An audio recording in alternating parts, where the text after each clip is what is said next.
நண்பர்களே, இன்னைக்கு உங்களுக்காக ஒரு புதிய கதையோட தான் வந்திருக்கேன். இந்த கதை கண்டிப்பாக இன்ட்ரெஸ்டிங்கா இருக்கும். சரி லாஸ்ட் வரைக்கும் ஸ்கிப் பண்ணாம பாருங்க. சரி லாஸ்ட் வரைக்கும் ஸ்கிப் பண்ணாம பார்க்கலாமா, வேணாமான்னு தெரிஞ்சுக்கவே கதையோடைய டைட்டில பார்க்கணும். கதையோட டைட்டில் என்னன்னா, சுருக்கமா சொல்றேன். எங்க அண்ணன் வீட்ல பண கஷ்ட காரணமாக வேலைக்கு போயிட்டான். எங்க அண்ணனுக்கு கல்யாணமாகி 2 ஆண்டுகள் தான் ஆகுது. எனக்கு அதாவது எங்களுக்கு அம்மா, அப்பான்றது யாரும் இல்ல. அதன் காரணமாக நான், எங்க அண்ணி ஒரே வீட்ல தான் இருந்தோம். அதுக்கப்புறம் அதாவது எங்க அண்ணன் வேலைக்கு போனதுக்கப்புறம் என்ன நடந்துச்சுன்ற ஒரு உண்மை சம்பவ கதை தான் இது. இந்த கதை கண்டிப்பாக இன்ட்ரெஸ்டிங்கா இருக்கும் ஃப்ரெண்ட்ஸ். ஸோ லாஸ்ட் வரைக்கும் ஸ்கிப் பண்ணாம பாருங்க. நம்ம சேனல் சப்ஸ்கிரைப் பண்ணாதவங்க சப்ஸ்கிரைப் பண்ணிட்டு போகலாம். சரி வாங்க வீடியோக்குள்ளே போகலாம். என் பேர் சஞ்சய். எனக்கு 22 வயசு ஆகுது. எங்கள் அண்ணன் பேர் சுரேஷ். எங்கள் அண்ணனுக்கு 25 வயசு ஆகுது. நான், எங்கள் அண்ணன் நாங்கள் 2 பேரும் ஒரே வீட்டில் தான் வாழ்ந்துட்டுருந்தோம். ஏன்னு கேட்டால் எங்கள் அம்மா அப்பா 2 பேரும் ஒரு விபத்தில் இறந்து போயிட்டாங்க. சின்ன வயசுலேருந்தே எங்கள் அண்ணன் தான் என்னை பார்த்துக்கிட்டான். என்ன நல்லபடியாகவே அவன் பார்த்துக்கிட்டான். அவன் எந்த குறை சொல்கிற மாதிரியோ எங்கள் அப்பா அம்மா ஏக்கம் இல்லாத அளவுக்கு அவன் என்னை பார்த்துக்கிட்டான். எங்கள் அண்ணன் காலேஜ்லேயே ஒரு லவ் பண்ணான். அதாவது ஒரு 20 வயசு படிக்கும்போது அவன் கல்யாணம், அதாவது அவன் லவ் பண்ணிட்டு இருந்த பொண்ணு வேற ஒரு பையன் கூட கல்யாணம் ஆயிடுச்சு. அதற்கான காரணம் என்னன்னு கேட்டால் எங்களுக்கு சரியான வருமானம் என்பது இல்லை. ஏன்னா எங்கள் அண்ணன் 15 வயசுலேருந்தே வேலைக்கு போக ஆரம்பிச்சிட்டான். எங்கள் அம்மா அப்பா 13 வயசுல இறந்து போயிட்டாங்க ஒரு சாலை விபத்தில். அதன் காரணமாக எங்கள் அண்ணன் வேலைக்கு போக ஆரம்பித்தான். அவன் வேலைக்கு போய் தான் என்னை பார்த்துக்கிட்டான். இப்போ நானும் காலேஜ் போக ஆரம்பிச்சிட்டேன். எங்கள் அண்ணனுக்கும் எனக்கும் சுமார் 3 வயசு தான் டிஃப்ரெண்ட்டு. இதுதான் எங்களை பற்றியான ஒரு சுருக்கமான கதை. என்ன இப்போ ரொம்ப நல்லாவே பார்த்துப்பான். ஆனா, ஒரு அளவுக்கு மேல எனக்கு என்ன தோணுச்சுன்னா, வீட்ல ரொம்ப பண பிரச்சனை இருக்கு.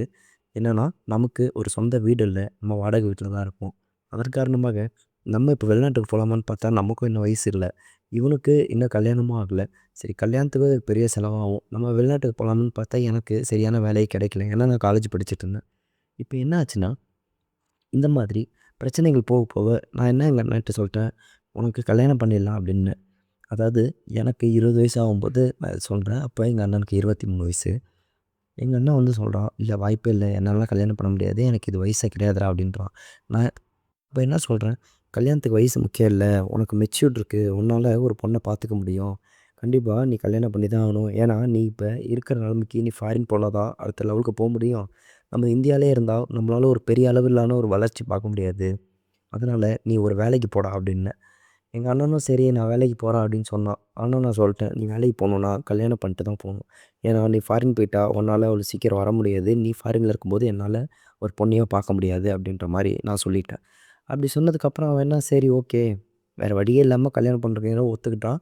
அப்புறம் நான் தான் என்னுடைய காலேஜ் மெட்டு, அதாவது என் ஃப்ரெண்டு ஒருத்தவங்க இருந்தாங்க. அவங்களோட அக்காவுக்கு வந்து மாப்பிள்ளை பார்த்துட்டு இருந்தாங்க. அவங்க அக்காவுக்கும் எங்க அண்ணனுக்கும் ஒரு பிரச்சனை என்னன்னா, 4 அதாவது 1 வருஷம் 4 மாதம் டிஃப்ரெண்ட்டு. அதாவது அந்த பொண்ணு பெரிய பொண்ணு. இதெல்லாம் அவங்க வீட்ல ஒத்துக்கல. ஆனா நாங்க அது இதுன்னு சொல்லி பொய் சொல்லி தான் கல்யாணம் பண்ணோம். கல்யாணமும் பண்ணியாச்சு. அவங்க நல்லா வசதியான ஒரு ஆளு. அவங்க வந்து எங்க அண்ணன்ட்ட சொல்லியிருக்காங்க, "நான் வந்து உங்களுக்கு பணம் குடுக்குறேன் மாப்ள. நீங்க எனக்கு பணம்லாம் திரும்பி குடுக்க வேணாம். நீங்க ஏதோ ஒரு தொழில் பண்ணுங்க" அப்படின்ட்டு. எங்க அண்ணன், "இல்ல நான் சுயமா வந்து சம்பாரிச்சு தான் இத்தன வருஷம் வாழ்ந்தேன். இதுக்கு மேலேயும் என்னால அப்படியே வாழ தெரியும்" அப்படின்னு சொல்லிட்டு, இவன் அதெல்லாம் வேணான்ட்டு ஃபாரின் கிளம்பணுன்ட்டு ட்ரை பண்ணான். ஃபர்ஸ்ட்டு இந்தியாவிலேயே திரும்பி ட்ரை பண்ணான். அதர் ஸ்டேட்ல போயிட்டு. அதுக்கு வந்து எங்க அண்ணன், எங்க அண்ணி 2 பேரும் போய் வேலை ட்ரை பண்ணாங்க. அவனுக்கு எங்க அண்ணிய வேலைக்கு அனுப்புறதில சுத்தமான அபிப்பிராயம் இல்ல. அதன் காரணமாக அங்க வெளில போய் ட்ரை பண்ணாங்க.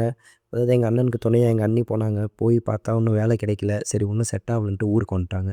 ஊருக்கு வந்துட்டு திருப்பி ஃபாரின் ட்ரை பண்ணோம். சுமார் 4 மாசம் ஆச்சு. என்னன்னா, ஒரு 3 மாசத்துக்கு அப்புறம் எங்க அண்ணனுக்கும், எங்க அண்ணிக்கும் நெறையா சண்டைகள், சச்சரவுகள் வர ஆரம்பிச்சிருச்சு.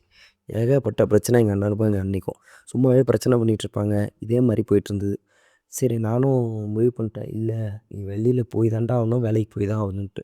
அதே மாரி வேலை கெடைச்சது. அவன் ஃபாரின் கிளம்புனான். ஃபாரின் கிளம்பும்போது நான், எங்க அண்ணி, எங்க அண்ணன், எங்க அண்ணியோட அம்மா, அப்பா இவ்வளோதான். நாங்க எல்லாரும் போய் ஃப்ளைட் ஏத்தி விட்டோம். நான் அப்ப என்ன சொன்னேன், "அண்ணிய கூட்டு போயிட்றா ஃபாரினுக்கு" அப்டின்னேன். எங்க அண்ணி என்ன சொல்ட்டாங்க, "இல்ல அவர் மட்டும் இப்போ போட்டும். ஏன்னா, அவரு இப்போ போயி அங்க போயிட்டு எல்லாத்தையும் அரேஞ்ச் பண்ணி செட்டில் ஆகட்டும். நான் 2 வருஷத்துக்கு கழிச்சு போறேன்" அப்டின்ட்டு. எங்க அண்ணியோட வீட்ல என்ன சொன்னாங்கன்னா, "நீ வந்துரும்மா நம்ம வீட்டுக்கு" அப்டின்னாங்க. ஆனா எங்க அண்ணி என் மேல இருக்க பாசத்துல, "இவன் வீட்ல இருக்கான். இவனுக்கு நம்ம ஒழுங்கான முறையில சாப்பாடு சமைச்சு குடுக்கணும். இவன யாரு பார்த்துப்பா?" அப்டின்ட்டு, "இல்லப்பா நான் வந்து என் கொழுந்தனார் கூடயே நான் இருந்துடுறேன் வீட்ல" அப்டின்ற மாரி சொன்னாங்க. எங்க அண்ணனும் என் மேல உள்ள நம்பிக்கையில எங்க அண்ணிய என்ன நம்பி விட்டு போனான்.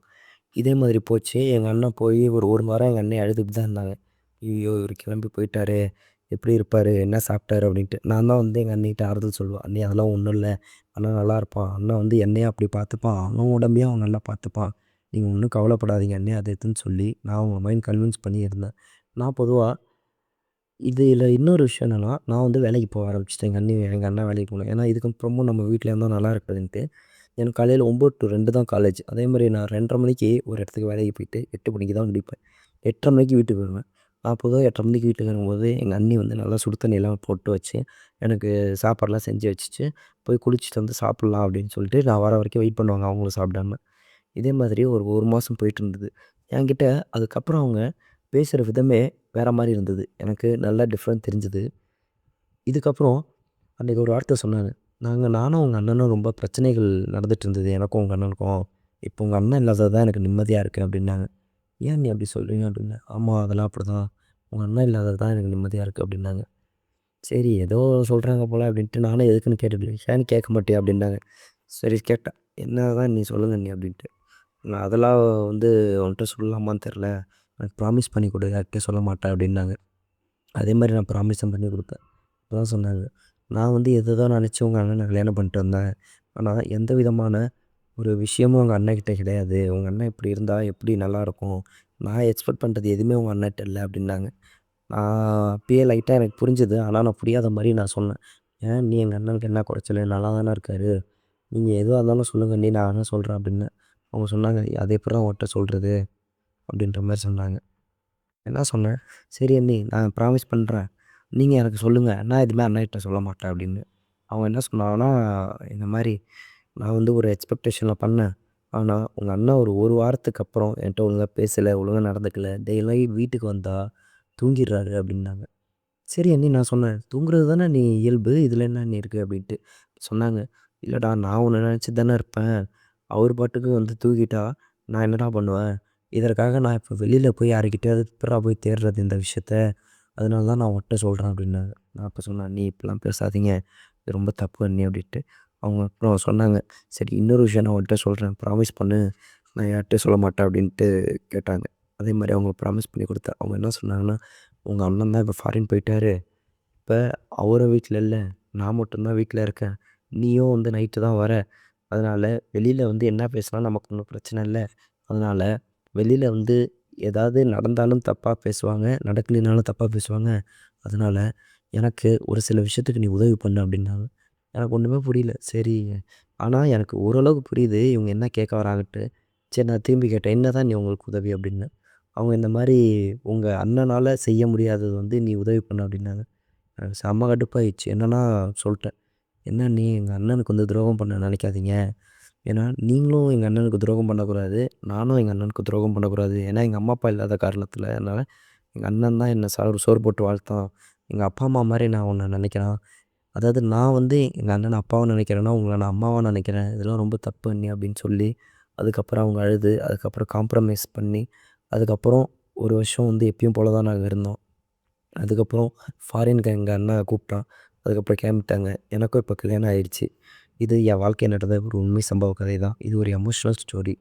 இந்த கதை பிடிச்சிருந்தா லைக் பண்ணுங்க. நம்ம சேனல சப்ஸ்கிரைப் பண்ணுங்க. அடுத்ததா ஒரு நல்ல கன்டென்ட்ல சந்திப்போம். நன்றி.